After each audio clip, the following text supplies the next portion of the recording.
Aí a gente queria ter um filho. Então, Imagino também que a sua vontade de amadurecer era para escapar de muita coisa que da infância não tinha sido das melhores. E a minha mãe me batia até no rosto. Imagina eu aos 15 anos apanhando no rosto, sabe? Era uma forma de fuga. O casamento foi uma fuga. E aí eu me casei achando assim, bom, agora eu vou ter minha casa, vou ter minha família, né? Vou ter o meu filho, vai ser para sempre. Só que quando eu me casei, eu era uma criança. Então, eu morava com a minha sogra e foi maravilhoso. Aos 21 anos, quando a gente foi morar sozinho, eu e ele, a gente comprou um apartamento, eu me vi uma criança cuidando de outra criança, mimada, porque a minha sogra me mimava, eu não sabia cuidar da casa. Então, eu brigava por causa de um copo de água na pia, uma toalha em cima da cama, sabe? Então, nosso casamento virou um inferno, porque eu não sabia ser uma boa esposa, eu não sabia. Eu tinha... Difícil, você era uma criança? Eu era uma criança. E aí, aos 21 anos, só que ali, Rafa, a ambição cresceu dentro de mim. Porque eu comecei a ver as pessoas... Sabe quando você começa a ver o mundo? Pô, a pessoa tem carro. Eu quero ter um carro, sabe? Eu quero me vestir bem. Você começa a ver que existem pessoas que crescem financeiramente. Então, eu era coordenadora de RH de uma empresa de marketing promocional em Porto Alegre. Eu comecei como demonstradora no supermercado.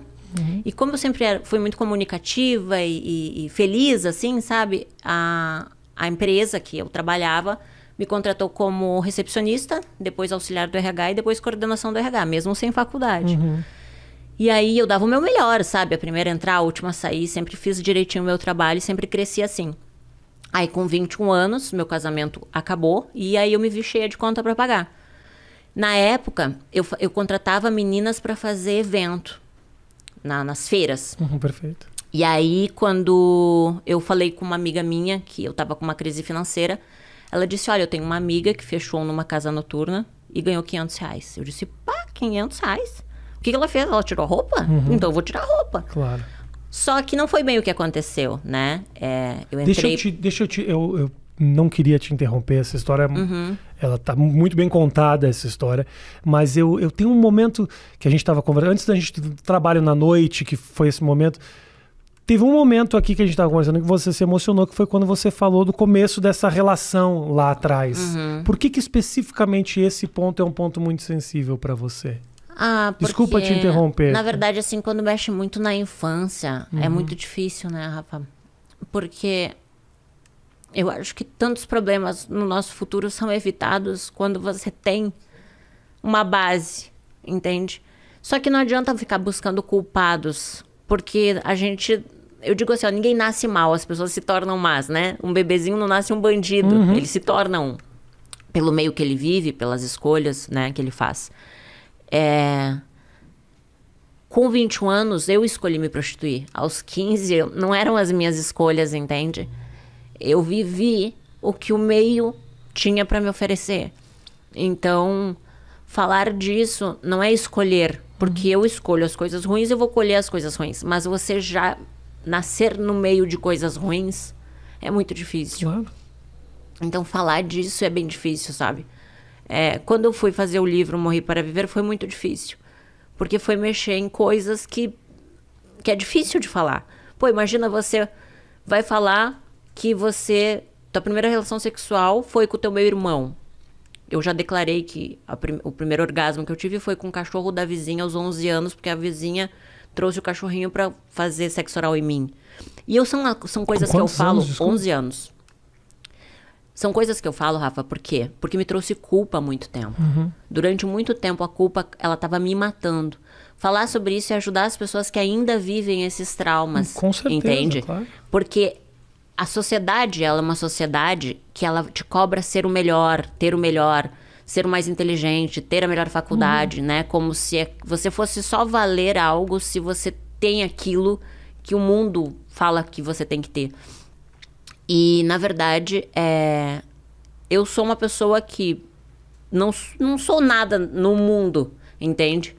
Mas eu entendi que, às vezes, quando a gente fala sobre determinados assuntos... você ajuda a curar feridas.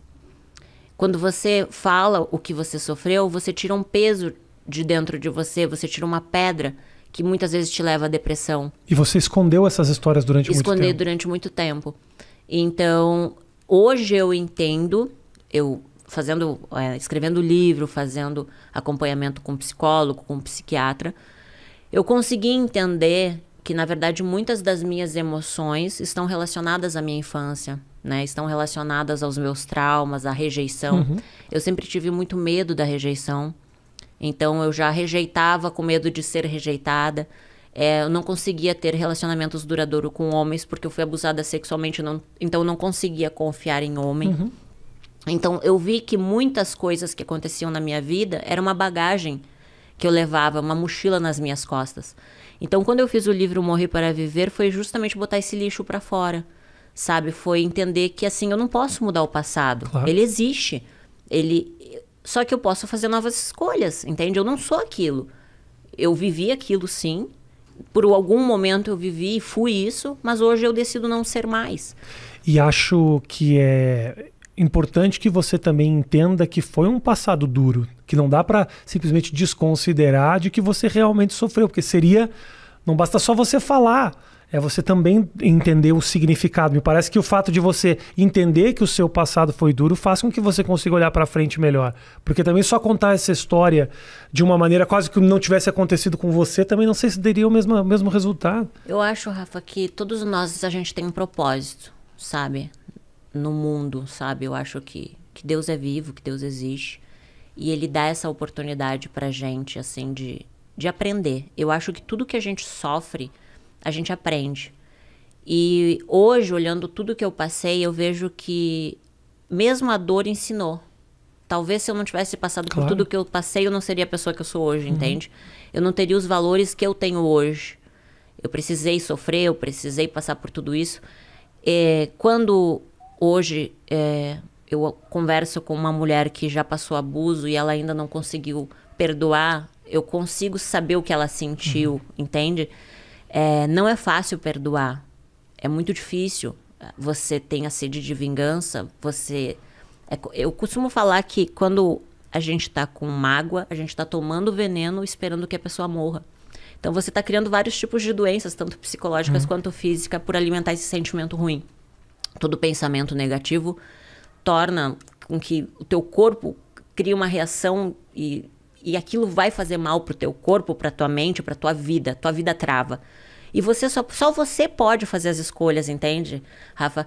Você pode aceitar ou não, você tem que escolher. Todos os dias você vai plantar algo e a semente, ela não vai dar o fruto naquele dia. Talvez você vai colher daqui 10, 15, 20 anos aquilo que você plantou. Claro. Então, a gente tem que ter autorresponsabilidade também. E aprender a se perdoar. Porque a gente não é obrigado a saber se vai dar certo ou não. A gente vai ter que passar por aquilo. Às vezes a gente acerta e às vezes a gente erra. Então, a vida é um privilégio. Sim.